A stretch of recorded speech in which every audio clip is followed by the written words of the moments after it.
Hi friends, வணக்கம் and welcome to எங்கள் வீட்டு சமையல். நம்ம இன்றைக்கி பச்சை பயிர் வச்சு பக்கோடா எப்படி செய்யணுன்றது தான் பார்க்க போகிறோம். வாங்க வீடியோக்குள்ளே போகலாம்.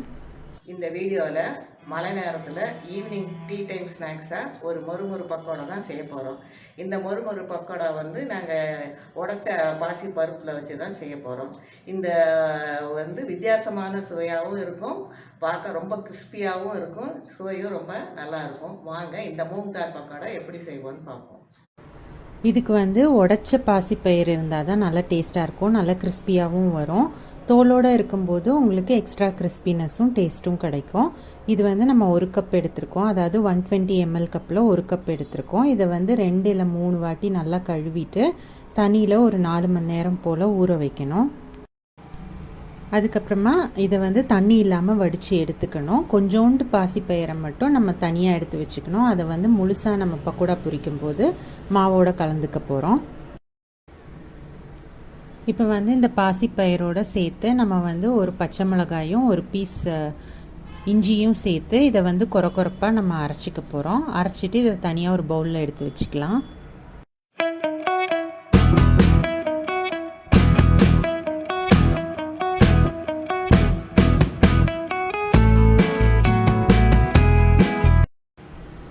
இப்போ அரைச்ச மாவை நம்ம ஒரு விஸ்க் வச்சு நல்லா அந்த மாதிரி விஸ்க் பண்ணணும். அப்படி பண்ணும்போது நல்லா பபிள்ஸோடு வரும். கொஞ்சம் கலரும் உங்களுக்கு மாறிடும். அந்த கலர் மாறுற வரைக்கும் நீங்கள் இதை விஸ்க் பண்ணணும். அதுக்கப்புறம் இதில் நம்ம தனியாக எடுத்து வச்சுருக்க அந்த பாசிப்பயிரையும் சேர்த்து இதை ஒன்றா கலந்துக்கலாம்.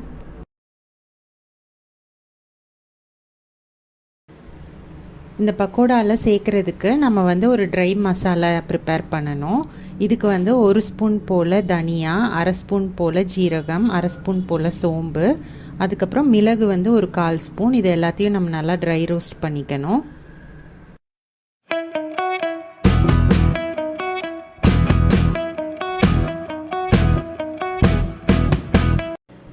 ட்ரை ரோஸ்ட் பண்ணதை தனியாக எடுத்து வச்சுட்டு அதை ஆறின பிறகு கொரப்பாக நம்ம மிக்சியில் போட்டு அரைச்சி எடுத்து வச்சுக்கணும்.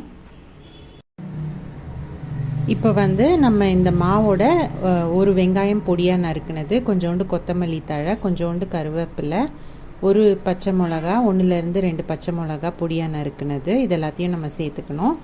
கூடவே நம்ம இப்போது நம்ம அரைச்சி வச்சுருக்கோம் இல்லையா ட்ரை மசாலா, அதையும் சேர்த்துக்கணும். அதுக்கப்புறம் காஷ்மீரி சில்லி பவுடர் ஒரு 1 ஸ்பூன் இல்லை 1/2 ஸ்பூன் சேர்த்துக்கலாம். அதுக்கப்புறம் மஞ்சத்தூள் சேர்த்துக்கலாம். தேவையான அளவு உப்பும் சேர்த்து இதை நல்லா மிக்ஸ் பண்ணி வச்சுக்கலாம். நம்ம உப்பு சேர்த்து மாவை ரொம்ப நேரம் அப்படியே வச்சுருக்கக்கூடாது. அந்த மாதிரி வச்சுருந்தோன்னா நீர்த்துரும். அதனால் நம்ம பக்கோடா போடுறதுக்கு கொஞ்ச நேரம் முன்னாடி உப்பு சேர்த்தா போதும். இப்போ எண்ணெய் காய விட்டு நம்ம வச்சுருக்க மாவுலேருந்து குட்டி குட்டியாக நம்ம பக்கோடா போட்டு பொரித்து எடுத்துடலாம். இது போட்ட பிறகு நல்லா கலர் பொன்னிறமாக மாறின பிறகு நம்ம எடுத்துக்கலாம்.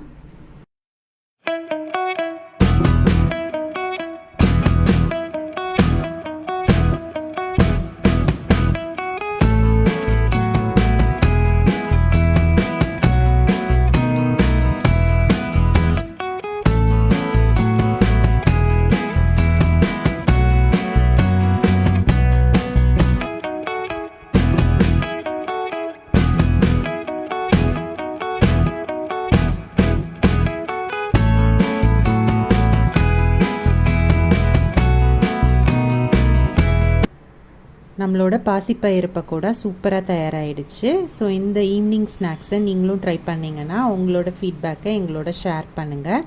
இந்த வீடியோ உங்களுக்கு பிடிச்சிருந்ததுன்னா லைக் பண்ணுங்கள், ஷேர் பண்ணுங்கள், சப்ஸ்கிரைப் பண்ணுங்கள். மறக்காமல் பெல் பட்டனையும் டேப் பண்ணுங்கள். அப்போ தான் எங்களோட ரெகுலர் அப்டேட்ஸ் உங்களுக்கு சேரும். தேங்க்யூ.